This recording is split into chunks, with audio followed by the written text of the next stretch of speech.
দেশি বিদেশি তারকা ব্যাটসম্যান দলে থাকবেন কি সাব্বির রহমান? বিদেশিদের মাঝে কারা থাকবেন দলে? দলের বোলিং আক্রমণ কেমন হবে? একাধিক অলরাউন্ডার কি বাড়তি সুবিধা দিবে ঢাকাকে?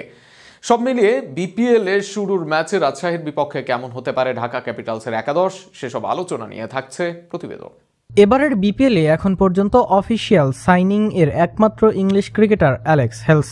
আইএল টি20 চলায় আর কোনো ইংলিশ ক্রিকেটারের সাইনিং চূড়ান্ত হয়নি, আর সেখানে শুরুতেই অ্যালেক্স হেলসকে পুরো মৌসুমের জন্য দলে ভেড়ায় ঢাকা। হেলস ছাড়া দলে আছে একাধিক বড় তারকা, তাদের নিয়ে কেমন হবে ঢাকার দল? ওপেনার হিসেবে অ্যালেক্স হেলস থাকবেন। বিধ্বংসী এই ওপেনারের সাথে থাকবেন দেশি power hitter batsman Saif Hasan.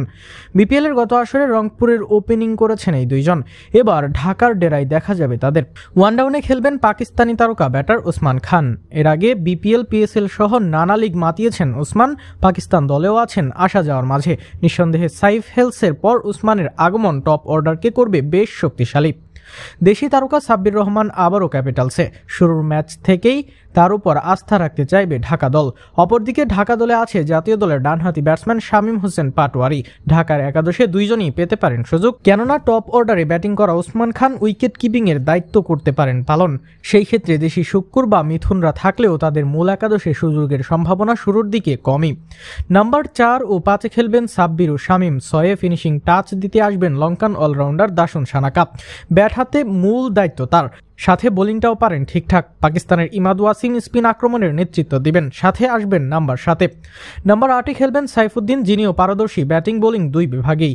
Number 9-এ খেলবেন তাসকিন আহমেদ। বোলিং আক্রমণে দলকে নেতৃত্ব দিবেন সরাসরি চুক্তিতে আসা এই পেসার।